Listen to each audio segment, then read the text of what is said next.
Hey folks, welcome back to the Portable Gamer. Welcome back to European Truck Simulator 2. And welcome back to, we're actually in central Germany. We are no longer in the Road to the Black Sea DLC. We're in central Germany. We're going to pick up some vinegar. Is that right? We're going to take it up to Hamburg. We're going to start making our way up to Scandinavia. I'd like to get up there before winter is over. Although, well, we'll get to that in a minute. Right. Engine is on. Hazards are off. Lights are off. Brake is off, and it looks like we're to go out of here and to the right. Out of here and to the right through the roundabout. Okay, here we go.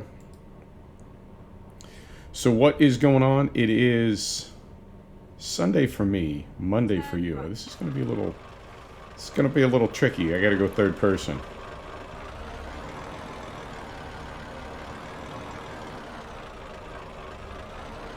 So we don't clip that fence or the side. I think we can make it. Yep. Got there. Oh, but this fence, I don't know. It depends on how that bee tracks. So I'm going to track. Oh, just barely. We did clip the curb. Curbs I don't worry about. Okay, here we go. Oh yeah, I threw the, that was one of the reasons I came back to Germany is we've got some trailers, and we've upgraded our character, our profile, many times. We're level 18 now, and we've got some options as far as what we do with those trailers. And I do like the B doubles. I like the Scandinavian HCTs. That's one of the reasons I want to get up to Scandinavia, so we can get up there, buy a garage, and run the big, full tandem set. But in the meantime, we are allowed to run B doubles in Germany. So I thought, let's make our way back here. We actually, I started in Rotterdam and I drove up here off camera. But that's the goal. So, so what is going on? It's Sunday for me. It's Monday for you. Hope you had a good weekend. And I had an interesting end of my week. Told you last episode I was having some heat problems. They weren't really problems. I wasn't having throttling, and I certainly wasn't having shutdown, but my processor was running, my CPU was running about 75 to 80 degrees. That's a little hot. It's not shutdown hot, but it's like take some life off of your CPU hot. I didn't like it. So I did go ahead and get a liquid cooler. I got that installed. And it's always something. Everything leads to something else. I don't know if you're at a point in your life where you've realized that yet, but everything leads to something else. It is an unbroken chain of problems to solve. Get ready. So, a couple things about this. I'm still running MSI Afterburner, and then this is taking my temperatures from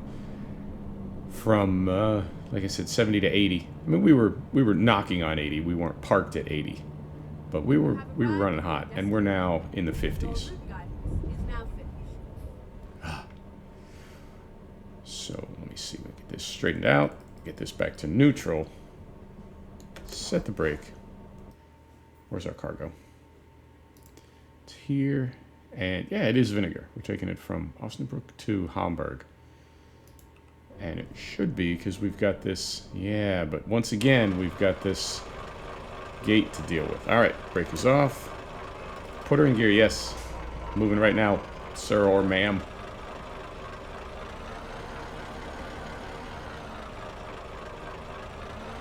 So I'm gonna go over here. Oh my goodness. All right, I think we can do this. We've got to go over here. And then crank it back this way. Still clear there, clear there. In fairness, in real life, we might have a spotter for this. Might not, but I would, you know, if there was somebody working in this yard, in this depot, I might ask them to help out a little bit. Okay, I think we're going to make it. So we're right in here. Maybe. I don't know if it's going to get over far enough. Maybe. I don't know if it's going to get over far enough to hit the trigger. Let's see. I'm so glad they don't make you back these up.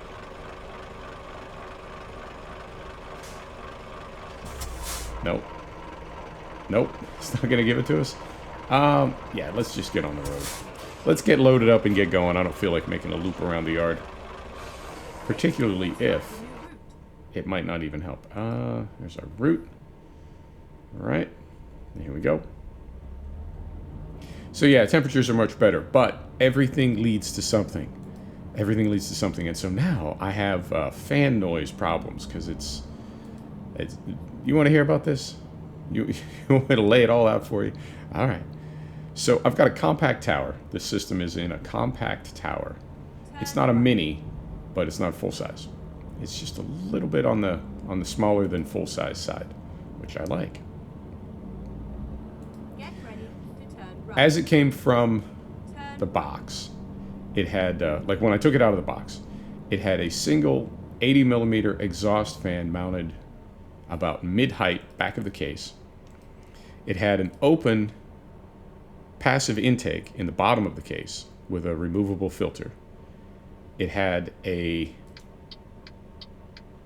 120 millimeter port in the top of the case, but that had blocking panels in it, which I don't fully understand. I don't know why you would ever have an intake port for a computer case blocked.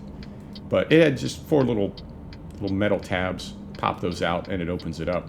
But it didn't have anything in it. It was still passive at that point. And there was a air cooling tower mounted on the back of the processor with a 60 millimeter fan. And the way everything was laid out, the 60 millimeter sort of blew into the path of the 80 millimeter, and then that's an exhaust, and so, right? But we were running hot. So we got the liquid cooling system that comes with a 120 millimeter active fan, a fan. And I plan to put that in the top port, exhausting, which some people tell you not to do because then you're blowing the heat from your GPU, which is air-cooled in my case. You're blowing the heat from your GPU over the radiator that's cooling your CPU. But the other scenario is, at least when you're limited, as this box is, the other scenario is you have your radiator pulling in, you have your airflow pulling in cool air over your CPU cooling radiator, but then it is exhausting that heat into the case, and it can passively then warm your GPU. Yeah, I think I said all that right. So this is what I did. I kept the passive port in the bottom open, naturally. Concentrating. I set up the 120 millimeter fan on the liquid cooling radiator for the CPU to be blowing out. And I reversed the 80 millimeter exhaust fan to be pushing in. So now we've got air coming in from the 80 millimeter fan, we've got air coming in passively at the bottom. Everything is blowing up over the GPU, hopefully, and then exhausting through the 120 millimeter fan at the top. Running a lot cooler, but now we got fan noise. And I've heard YouTubers talk about this. You know, the lengths that they go to isolate their system, put it in another room, put it in a box, do whatever they can, run a long set of cables back to their monitor and their controllers, their gamepads, what have you, anything to isolate that noise. I'll need to sort that out. I haven't heard a recording with the fan in place yet, so we'll have to see. But bottom line is, it's always something. It's always something. I enjoy solving problems. I enjoy figuring things out. What are we going to do? How are we going to do this? What are our options? What's the best way to fix this? I love that stuff. But it really is. I'm not complaining when I say this. It's just a fact. But everything leads to something else, and life just becomes a series of problems to solve. What can you do? What can you do? Now, one thing, I saw a hack for this. There's no actual fix for this, but I was considering getting an EVGA hybrid card, an RTX hybrid card, and that's going to have a 120 millimeter radiator on it. And I saw what some people have done is mount that in the passive. It's not really a port, it's just a panel. It's just a mesh panel, a grid in the bottom of the cabinet. But you can drill a pattern and actually mount that fan and radiator in the bottom of the case and it's got to be pushing in, ideally. So then you get airflow up over that radiator, through the cabinet, and out the top, through the case and out the top. The other thing you can do is vent that out, Turn left. but at that point you're really trying to move a lot of air into the cabinet from that single 80 millimeter fan, and what you can end up doing is starving both your 120 millimeter fans. You don't have, you know what I mean? They're not getting quite the flow that they want. But that's we don't need to deal with that today, because hybrid cards are, they're spendy. So that is, we're on hold for the moment. We're in a spending moratorium, because this thing's not even a month old yet, and all I'm doing is tinkering with it. Anyway, that's what's going on with the system. What else is going on? Nothing. Oh my goodness, look at this traffic. But then at the last moment, courtesy, thank you, sir or ma'am. I tried like hell to record a race for you yesterday. There are several aspects of this whole racing thing that I'm really struggling with. One is that it's got to be good racing. There's got to be something going on. I can't just be doing hot laps. And the other thing is that the laps that I am turning, both in car and from the broadcast coverage, actually look like decent laps. I don't want to be missing apexes and sliding the car everywhere, and you know what I mean? Just looking like a Grom. It happens. I can't say that every lap that I turn is 100% consistent or 100%, you know. I'm not perfect. I miss apexes. I hate the way it looks, though. I hate the way it looks in replay, and I hate running a lap that is a second off my pace, really for no reason. You know, it's not like I was fighting with somebody. I didn't get caught in the back markers. I just had a bad lap. It happens. So I did race 2 at Brands Hatch, career mode in Assetto Corsa Competizione. I did win that race, but there was like a 3-second gap to second place. And I mean, we were all gapped out like that. There was another gap to third place and another gap to fourth. So it wasn't like there was a giant tangle of cars, of AI cars, and then me way off the front. We were all sort of gapped out equally. I don't know what that means. It made me feel better.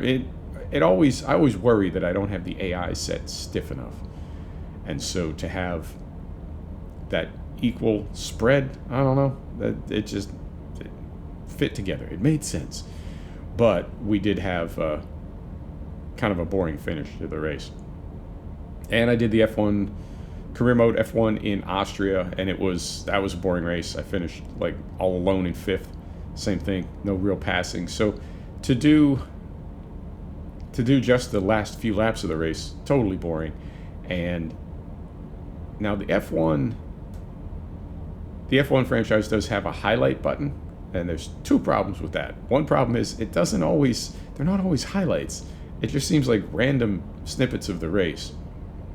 So apparently the code doesn't know how to isolate things like passing or when you're fighting for position, whether the pass works or not.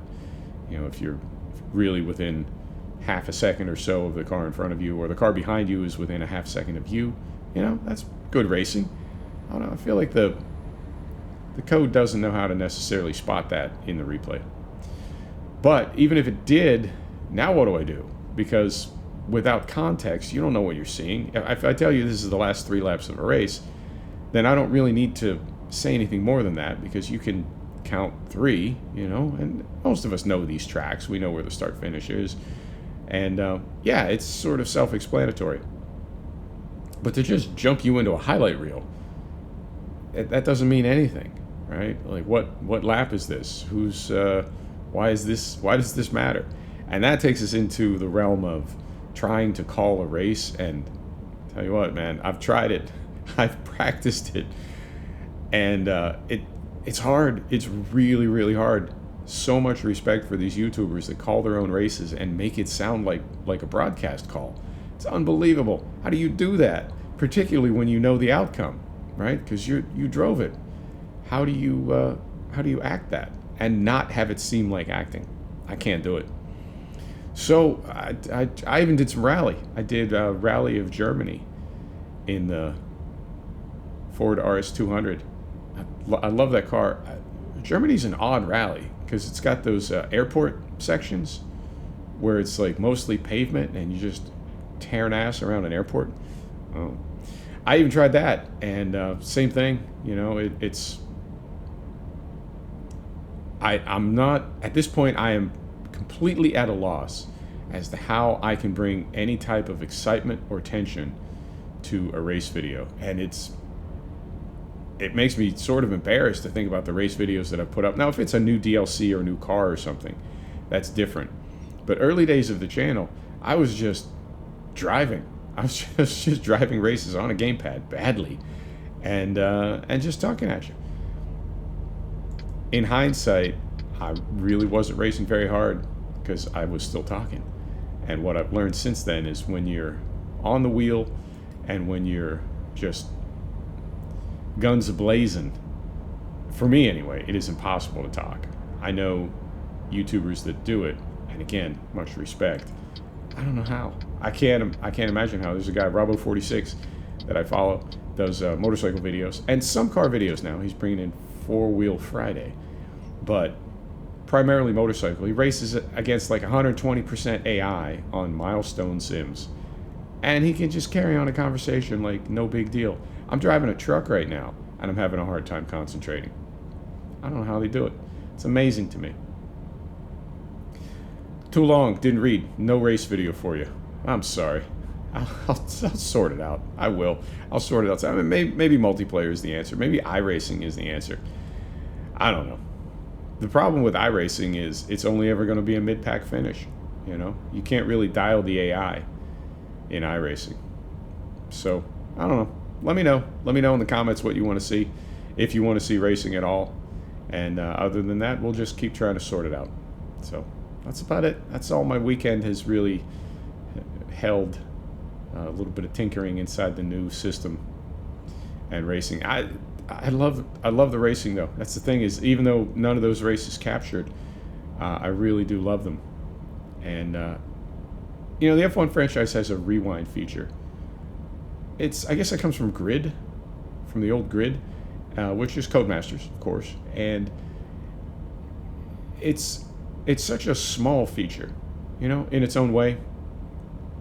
And I know, like, Milestone has rewind, and there's like 3 levels of bonus. If you turn rewind off, you get more XP for a race.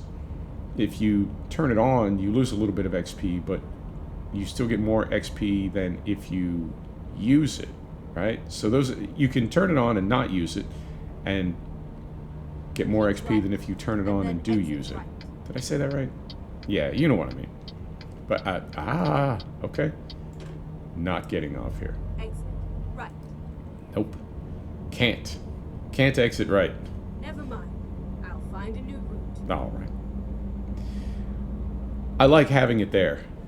And even though I don't always use it, and even though I don't always even turn it on, it's nice to know it's there. And I feel like in some ways it sort of takes the pressure off to have it on and not use it. But you know, it's not the end of the world. If you're 38 minutes into a 40-minute race, pushing hard the last couple laps, and you do something dumb, you haven't wasted 40 minutes. Well, Assetto Corsa Competizione has no rewind. And it's like iRacing in that way. You know, and you wouldn't think that something as sort of small as rewind, again, just having it there, just having the option if you need it, but not needing it, not using it, could change the way you drive, keep you, I don't know, off the ledge, show you out a little bit, and allow you to drive as well as you're capable of driving, or without sort of tensing up. I get tense when I race. And yeah, none of that in ACC. I do like that, and I suppose that's the thing I like about iRacing, is not only do you own everything that happens to you in a race, in terms of finish, bad finish, good finish, but contact, right, safety rating, all that stuff, and there's an inevitability to it. Once you grid, whatever happens, you own it, and it goes sort of in your public record. You know, other people can see that, and there is a unique pressure there, which I like. So with the set of Corsa Competizione, I mean, if things go tits up enough, you can just quit out of the race, quit to desktop, and restart the race again, and then exit either right. immediately or at a later time. You know what I mean? Because you didn't finish, because you didn't allow it to give you a finish, you can start again. So yeah, if you really get balled up, Go you straight can on. start again and not have to own that bad result. Keep right. But that's a little drastic. I don't know. It's the thing about, well, again, compare it to iRacing. You know, in iRacing, if you want good results, the only way to get them is with some risk, which is very much like real racing.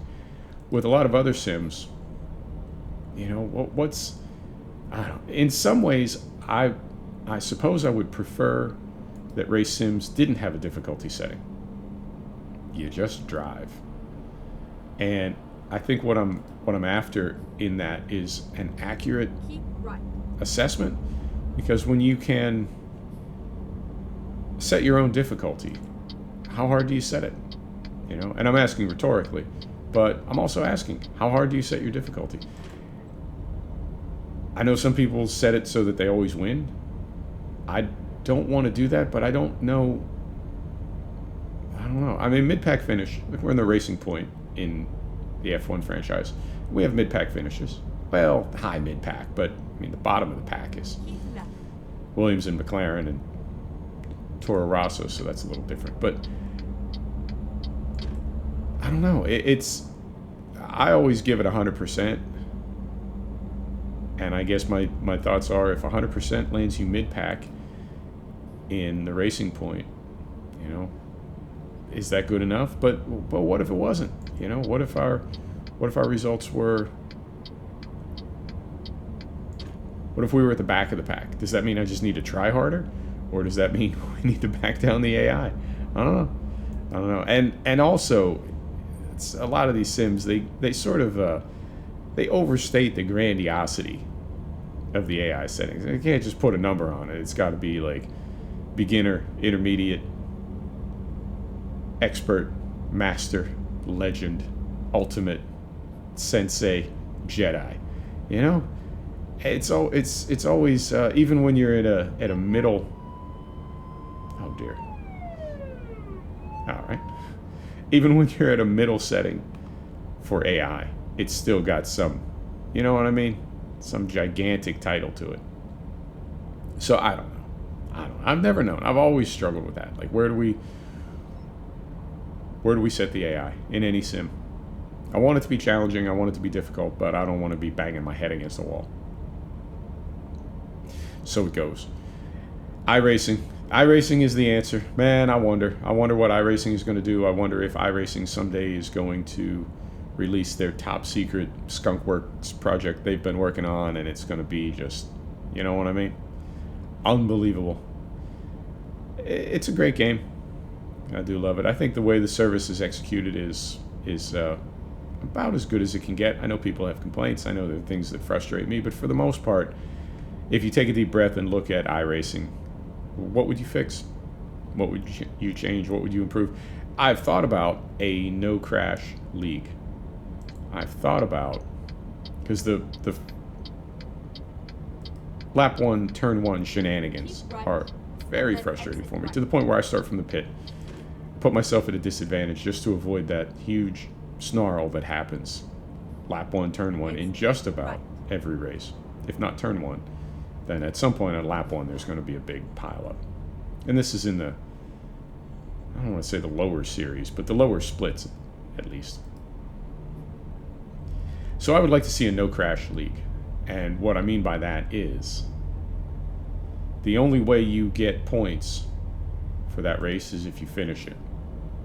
Get ready to turn. Because as it is now, if a bunch of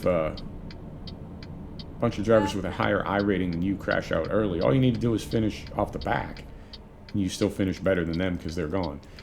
So I'd like to set up a no crash series where anybody who crashes out gets nothing for that race. And some people would try to sandbag it. I'm sure if they were not doing well, they would quit out of that race. So they, something. But you see the goal.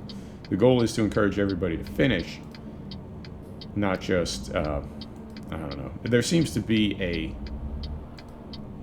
win or die mentality that a lot of people have in iRacing. They're willing to risk anything for the win, and if they crash out because of the risk they took, fine, then they just do time trials for the week and build their safety rating back up and stay at it.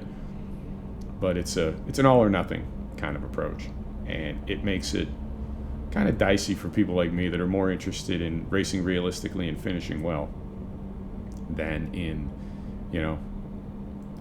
either win or wreck the thing and put it on the truck. So that's something you can do. If you want to sponsor a series, call iRacing, give them a bunch of money, sponsor a series.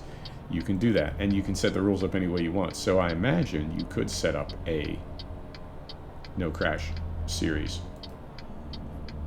That would be, I think, my only request, is just to calm iRacing down a little bit, because it does get a bit frantic, a bit chaotic.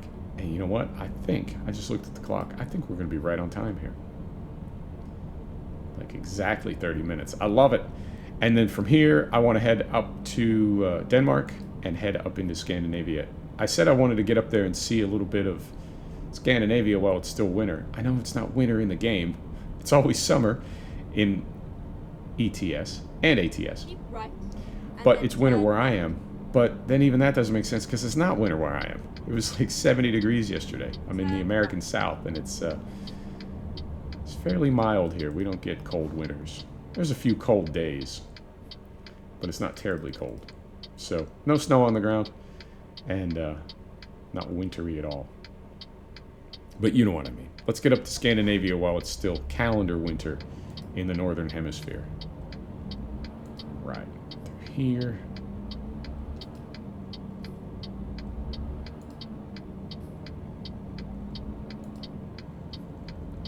What is this? We got a truck dealer up here. Beautiful. And then on the other side, I saw another discovery point, and that has to be a recruitment agency.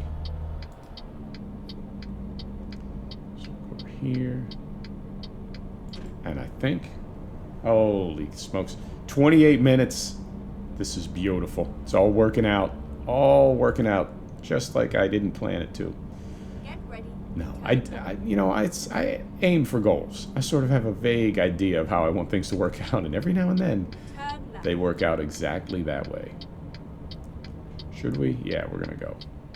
We're going through there. Your route guidance is now finished. What happened? We didn't hit anything. We just drastically slowed down. All right. We'll make a big swing right over here. Go back there. Now this one we can get, because we've got enough room to sort of overcompensate and then straighten it out. Right in here.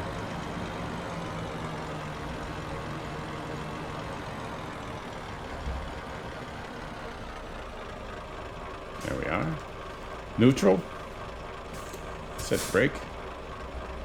Engine is off. Let's see how we did. On time. No damage. Fantastic. Did we level up? Not quite. Oh, one more and we'll be there, level 19. There you have it, folks. Thanks for stopping back to check out the Portable Gamer. Thanks for joining us for another episode of European Truck Simulator 2. We'll see you next time. Take care now.